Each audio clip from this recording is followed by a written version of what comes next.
Fate Trigger's closed beta just dropped, and I'm here to give you the ultimate beginner's guide. Ranked mode is live too, so before you dive in, make sure to watch this video till the end. I guarantee you will learn something new. We're going to cover the essential knowledge you have been missing, from the fundamentals of movement and combat to picking the perfect first Awakener and getting them up for success. It's time to stop being free loot for other players and start securing your own wins. First things first, you have to understand the golden rule of Fate Trigger. The time to kill is incredibly fast. If you get caught in the open, you will be eliminated in seconds. This isn't a game about being a bullet sponge, it's about not getting hit at all. And your number one tool for that is movement and positioning. Sprinting, vehicles, and climbing are your best friends. Seriously, you should always be moving from one piece of cover to the next. The world is built with insane verticality, featuring floating islands and massive structures, and you need to abuse it. Get on top of buildings, climb to rooftops, and always fight from high ground. Some characters like Sarwin even have passives that let them completely ignore fall damage, which opens up some really aggressive ways to reposition on an enemy. When you first land, your goal is simple: get a weapon, a shield, and some ammo. Don't stress about finding the perfect attachments or the best gear right away, just get enough to fight back. In the early game, your positioning and movement will save you way more often than a really good weapon will. Listen for audio cues, footsteps, gunfire, and ability activations will tell you exactly where danger is long before you see it. Combat in Fate Trigger is a cool hybrid system. You run around the world in third person, which gives you awesome awareness of what's around you. But the second you aim down sights, it snaps into a tight first person view for precision shooting. You really get the best of both worlds, tactical awareness and FPS accuracy. But here's the real secret, the thing that turns a beginner into a winner.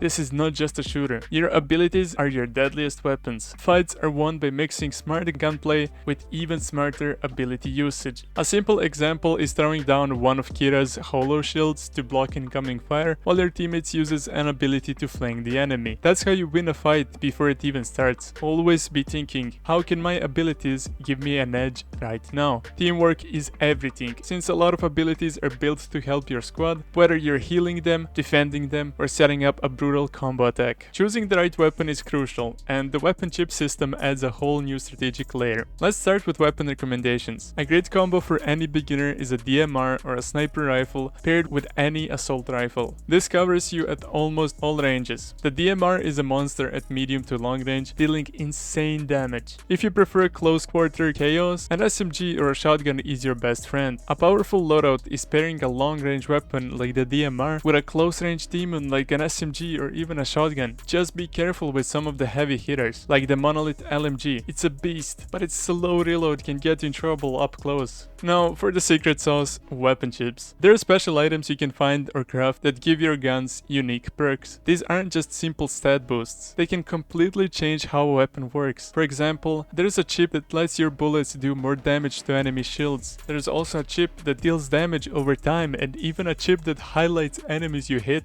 There's also a chip that removes bullet drop for long range shots. Now imagine no bullet drop on snipers or DMR and it's so simple, all you need to do is pre-fire if they're moving, but if they're standing completely still, you do not need to worry about bullet drop at all. Learning which chip works the best with your favorite gun is a key part of mastering the game. With a growing roster of Awakeners, picking one can feel like a tough choice. Let's make it easy. Here are 3 fantastic beginner-friendly characters to get you started. First up, if you like being aggressive and just refusing to die, you have to check out Eos. She's a damage-focused Awakener who is a master at controlling the flow of a fight. Her tactical skill is a quick dash that makes her incredibly hard to hit, then her ultimate fires a massive energy beam that absolutely melts anyone caught out of position. If you have solid aim and love fast-paced action, Eos is a monster. Next, if you're the kind of player who likes being the unbreakable backbone of your team, you've got to try Camille. She's the game's premier support and healer. Her tactical ability is a straight-up heal for her teammates, which is a total game changer in long fights. Her ultimate creates a huge healing zone that allies can actually teleport to, even while being knocked down, leading to some of the most clutch saves and map rotations you will ever see. If you live for keeping your team in the fight, Camille is definitely your pick. Finally, for all the strategists out there who love to outthink their opponents, we have Kira. Kira is a defensive powerhouse who can literally build her own cover. Her tactical puts up energy shields that block enemy bullets, but your team can shoot out from the top part. Her ultimate builds a massive fort with jump pads, giving your squad an instant power position to lock down an area. If you would rather outsmart the enemy enemy then outshoot them, Kira is definitely your girl. By the way, if this guide is helping you survive for more than a minute, do me a huge favor and hit that subscribe button. It's free, it helps the channel a ton, and you won't miss out on more guides to help you become a better player. Okay,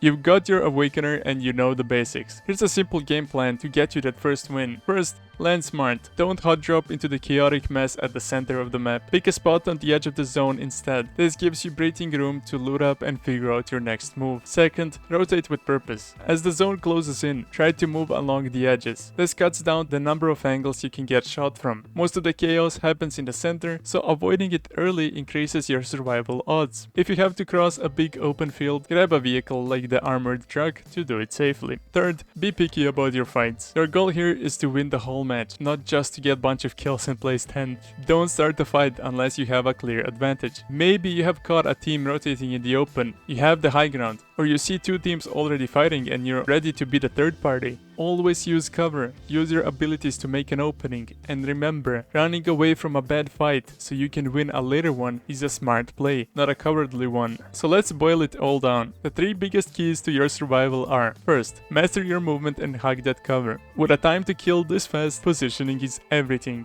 Second, use your abilities constantly to create advantages for your team. And third, play for the win. That means landing safe, rotating smart, and only taking the fights you know you can win. Stick with your squad, combine your powers, and you will be unstoppable. You now have the roadmap, you know what it takes to stop being someone else's highlight and start making your own. So which Awakener are you trying first? Let me know down in the comments. Thanks for watching, good luck in your next match, and don't forget to like and subscribe for more.